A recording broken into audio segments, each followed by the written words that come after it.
Hey guys, it's Kirsty aka Cats and Camera, and today I'm doing my TBR for Mentalhealth-athon. This was created by Nicole over at A Beautiful Chaos of Books, and there are two co-hosts as well. We've got Rachel Marie and Chapter Kate, so I will leave all the info down below for the readathon. There's a Google Docs, there's group books that I'm not going to be doing, so you know, all that. And yeah, this takes place from the beginning to the end of May, so we've got a month-long readathon.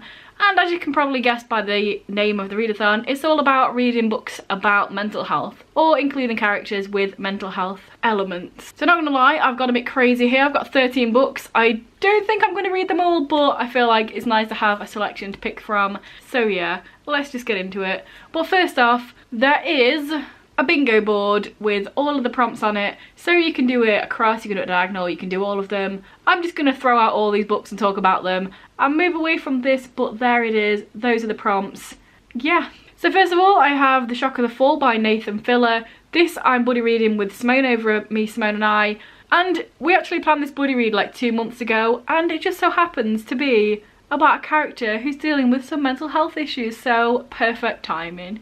Yeah, I don't know a lot about this book. I feel like it's going to be one of them books where I don't really want to know a lot about it. But there's a brother, he died, and then it's like the circumstances might be suspicious. And I had a little look on Goodreads, and I saw someone mention that this has schizophrenia rep. So there we go. Next up we have Defensive Play by Jamie Deacon. This is a book that I got given to review, and it's only a novella. It's under 100 pages, so I figure it'll be pretty easy to read for this readathon.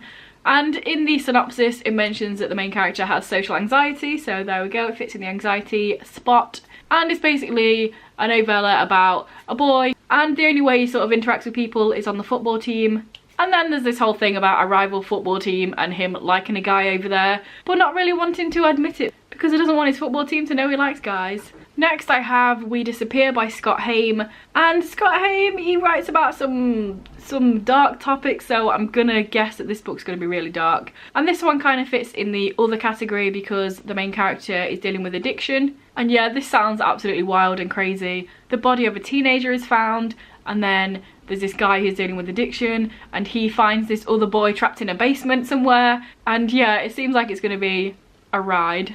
Next I have Highly Logical Behaviour by John Corey Whaley, and this fits in for the phobias rep because our main character is agoraphobic and hasn't left his house for several years, and then there's this other girl that's trying to help him out, and I think she's got a boyfriend, and then potentially he likes the boyfriend. I know there's some sort of LGBT rep in there as well, so yeah, it's a really thin one again, so this one should be pretty easy to get to. Next up I have It's Kind of a Funny Story by Ned Vizzini. This fits in the depression rep category and the own voices. A few of these do fit in the own voices one. So this follows a main character who tries to commit suicide and then ends up in a mental hospital, and there's several characters there dealing with other things. And this one could also fit into the anxiety rep, the eating disorders rep, so there's a lot of different places this can be put if I don't read some of the other books that fit into them ones. Next is another ebook, and that is Death Stalks Kettle Street by John Bowen. If you saw my ebooks video, you will know that I'm trying to get some read.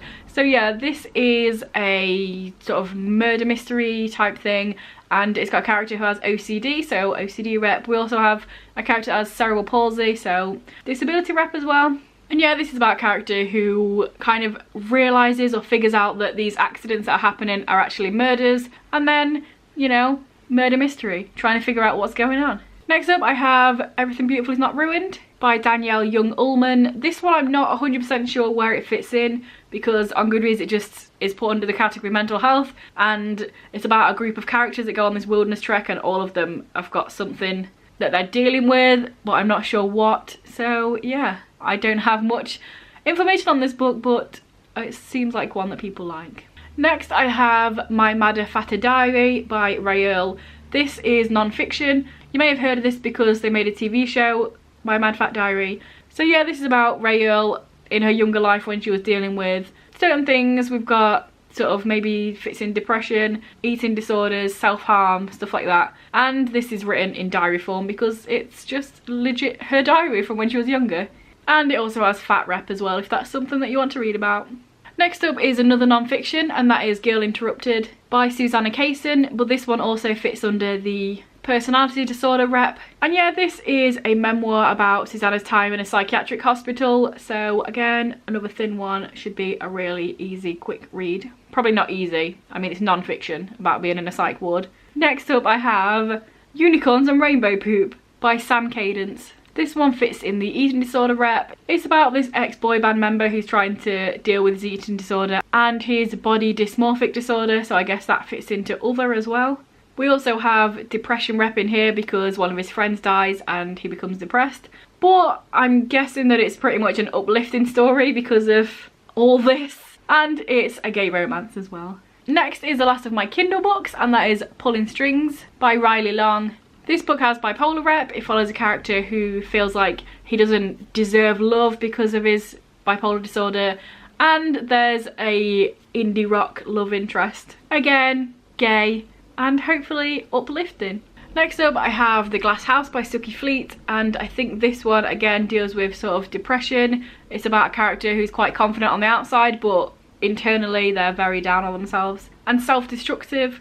I think there's some dark past abuse storyline in here as well, and there's a shy love interest who's trying to get our main character to open up to him and feel like he deserves love. And last but certainly not least I have Suicide Notes by Michael Thomas Ford. Again, this is about a character who ends up in a psychiatric ward because of trying to harm himself, but this one seems to be more of a humorous story in that sort of darkly comic way where you're pitting something really heavy against some other topics that you can have a bit of fun with. So yes, so yeah, there we go. That is my very ambitious TBR. Let's just add 3 more ebooks on top of that as well. We shall see how many I actually read, but I feel like quite a lot of them are pretty short, so I'm gonna get a big chunk read. Don't forget to check out the links in the description. Go to the hosts and see what they're reading. Check out the group books. Like I said, I'm not doing them, but there's 3 group books. And yeah, let me know down below if you are participating in this readathon. I would love to know. Check out your TBRs if you've made one. If this is your first video by me and you enjoy it, then please check out some of my others. And if you continue to enjoy them, please subscribe. That'd be awesome. Anyway guys, I'll see you in a few days with another video. Bye.